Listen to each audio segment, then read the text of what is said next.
Et on va plus loin dans ce dossier avec le décryptage de Gauthier Rybinski, éditorialiste international sur France 24. Bonjour Gauthier. Bonjour David. On pourrait croire que le Honduras n'est qu'un pays sud-américain de plus qui bascule à droite. Ce serait oublier que le Honduras est un cas un peu particulier dans la région.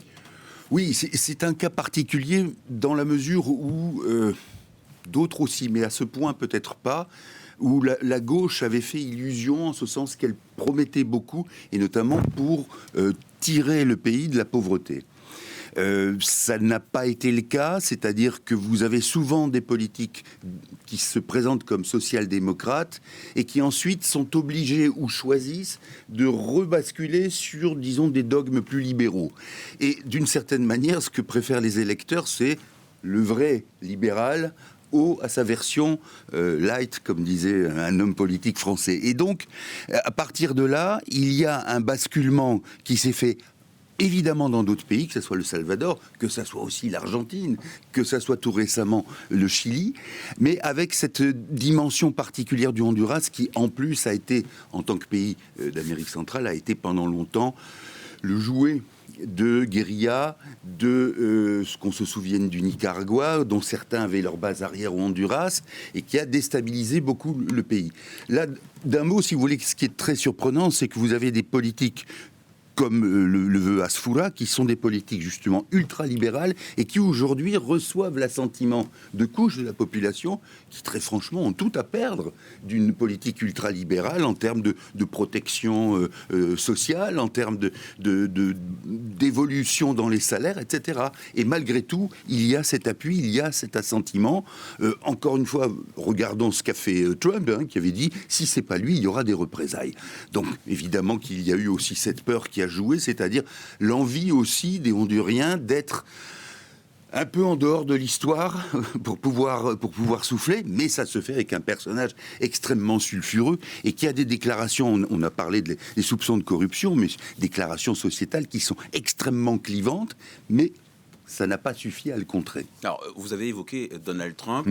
Marco Rubio, le secrétaire d'État américain, a immédiatement félicité Nasri Asfoura pour sa victoire. Est-ce que le résultat de cette présidentielle, ça acte un peu plus la Trumpisation de l'Amérique latine ? Oui, même si beaucoup de ces personnages étaient évidemment antérieurs à Trump, ce qui prouve qu'on pouvait... Trump n'a rien inventé fondamentalement. Ce qui donne une caisse de résonance à sa politique, c'est évidemment la dimension des États-Unis. Mais je parlais du Salvador, on pourrait l'Argentine. Tout récemment, José Antonio Cast, qui a été élu au Chili, est un adepte, un admirateur même de Donald Trump.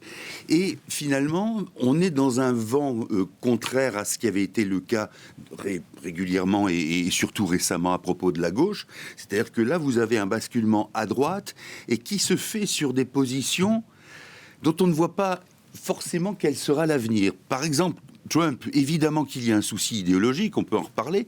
Il y a aussi à terme la volonté de constituer un espace commercial qui serait très favorable à l'écoulement des produits américains.